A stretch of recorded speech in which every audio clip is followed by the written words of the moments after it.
시청자 여러분 안녕하십니까? VOA 모닝뉴스 시작합니다. 한국군이 북한 정권에 잇따른 순항미사일 시험 발사에 대해 무기 개발을 위한 성능 시험 목적으로 판단하고 있다고 밝혔습니다. 전문가들은 북한이 핵탄두 능력을 과시하면서 유사시 미군 증원 전력을 차단하기 위해 타격 체계를 다양화하고 있다고 분석했습니다. 김영권 기자가 보도합니다. 북한 관영 매체 조선중앙통신이 3일 공개한 순항미사일 초대형 전투부 위력 시험과 신형 반항공 즉 지대공 미사일 시험 발사 장면입니다. 조선중앙통신은 미사일 총국 대변인 발표를 인용해 이 시험이 지난 2일 서해상에서 진행됐고 신형 무기 체계들의 기능과 성능 등에서 기술 고도화를 위한 것이라고 전했습니다. 해당 미사일들의 이름이나 시험 발사 장소, 비행 시간 등은 공개하지 않았습니다. 한국합참은 북한 정권이 올해 들어 4번이나 순항미사일을 발사한 데 대해 무기 개발을 위한 성능시험 목적으로 판단하고 있다고 밝혔습니다. 한국의 이성준 합동참모본부 공보실장은 5일 국방부 정례 언론브리핑에서 북한의 최근 단기일의 집중적인 순항미사일 시험 발사와 관련한 질문에 이같이 밝히면서 탄도미사일과 순항미사일은 쓰임새와 목적이 달라 목적과 의도에 대해 더 분석이 필요하다고 말했다고 연합뉴스 등 한국 언론들이 보도했습니다. 한국 정부 산하 국책연구기관인 통일연구원의 조한범 선임연구위원은 북한의 순항미사일 초대형 전투부 위력시험 주장에 대해 핵탄두 탑재 능력을 과시하려는 의도로 분석했습니다. 북한도 순항미사일을 전략무기로 활용하기 위해서 화산 31뿐만 아니라 또 다른 메가톤급의 수소폭탄급 탄두를 싣겠다, 이걸 지금 시도하는 거죠. 북한의 초대형 탄두 순항미사일은 핵탄두를 싣는 미사일이 아닌 재래식 탄두의 위력을 증강시킨 기종으로 해상 함정 타격 능력을 갖춘 미국의 토마호크 5와 유사한 것일 수 있다는 분석도 나옵니다.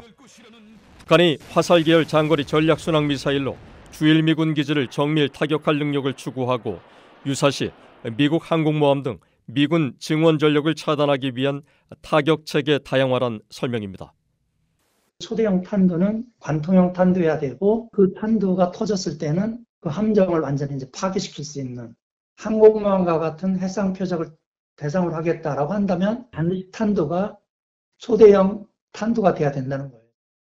전문가들은 또 북한의 지대공 미사일 시험 발사에 대해선 미국과 한국의 압도적인 항공 전력에 대응해 방공망을 강화하기 위한 것으로 첨단 레이더 등 러시아의 지원 가능성도 지적했습니다. 최신형의 레이더 같은 것들을 북한에 판매할 가능성. 그다음에 예를 들어 이제 지대공 미사일에서 핵심적으로 필요할 수 있는 부품들, 특히 북한이 만들기 어려운 것들, 이런 것들을 제공했을 때 그동안 불가능한 정도 수준의 지대공 미사일이 북한에 나올 수 있다. 이런 부분들이 우려될 수 있는 것이죠. 전문가들은 특히 적의 항공기 또는 미사일의 비행 경로를 탐지 추적하고 계산해서 요격하는 기술은 북한의 자체 능력으로는 확보하기 어려운 기술이라면서 러시아의 지속적인 기술 지원 가능성을 지적했습니다. VOA 뉴스 김영권입니다. 미국 국무부의 정박 대북 고위 관리는 북한 정권이 한국을 겨냥해 과거 연평도 포격과 같은 군사적 행동을 준비하는 징후는 없지만 북한의 위협은 러시아와의 협력으로 더 커졌다고 말했다고 한국의 연합뉴스가 보도했습니다. 보도에 따르면 정박 대북 고위 관리는 지난 2일 한국 연합뉴스와의 온라인 인터뷰에서 이같이 말하고 미국 정부는 북한의 모든 형태의 군사적 모험주의를 억제하기 위해 노력하고 있다고 강조했습니다. 또 박 대북 고위 관리는 최근 북한 당국의 위협적인 수사와 긴장 고조 행위에 대해서는 과거의 연장선상이라고 생각하지 않는다면서 이전과 가장 큰 차이는 북한과 러시아의 관계라고 지적했습니다. 특히 김정은과 러시아의 관계가 우려된다면서 미국 국무부는 국방부와 함께 우리의 동맹과 파트너들이 북한의 모든 형태의 모험주의를 억제하는 데 필요한 역량을 갖추도록 계속 노력하고 있다고 말했습니다. 또 김정은의 후계자로 딸 김주애가 거론되는 것에 대해선 아직 판단하기에 이르지만 김정은이 자기 딸을 여러 행사에 그냥 참석시키는 게 아니라 정면, 정중앙에 내세우려고 한다는 점은 분명하다고 말했습니다. 정박 대북 고위 관리는 앞서 대북 특별 부대표로 있다가 올해 초 성김 대북특별대표가 은퇴한 뒤 대북고위관리라는 직함으로 국무부에서 대북정책을 총괄하고 있으며 미국 정부의 북핵협상 수석대표 역할도 수행합니다. 북한 주민들이 의약품을 사기 위해 병원 대신 장마당을 찾는 등 북한의 의료 상황이 여전히 열악하다고 한국의 김영호 통일부 장관이 말했습니다. 김 장관은 3일 부산의 온 종합병원에서 열린 찾아가는 북스토리 토크 콘서트의 기조 강연에서 북한의 실질적 변화와 통일 준비를 위해 정확한 실상을 인식하고 이를 알리는 것이 중요하다며 이같이 말했다고 연합뉴스 등 한국 언론들이 보도했습니다. 보도에 따르면 김 장관은 이어 김정은 정권의 경제 사회 정책이 효과를 제대로 발휘하지 못하고 있다고 지적했다고 전했습니다. 북한 의사 출신인 최정훈 고려대학교 공공정책연구소 연구원은 이 행사에서 장기간의 경기 침체, 장마당에서의 비공식 의료행위 확산으로 북한 정권이 자랑하는 무상진료가 유명무실화됐다고 지적했습니다. 한편 한국통일부는 이날 김 장관이 온 종합병원과 북한 이탈 주민 마음 건강센터 운영 업무 협약을 맺은 뒤 북한 이탈 주민들이 우리 사회에서 진정으로 행복한 삶을 누리려면 마음이 건강해야 한다고 생각한다면서 병원의 의료 지원에 사의를 표했다고 밝혔습니다. 북한 당국이 한국에서 발견된 북한 주민의 시신을 인수하지 않을 경우 향후 가족 관계를 확인하기 위해 화장 전 유전자 검사를 추진한다고 한국통일부가 밝혔습니다.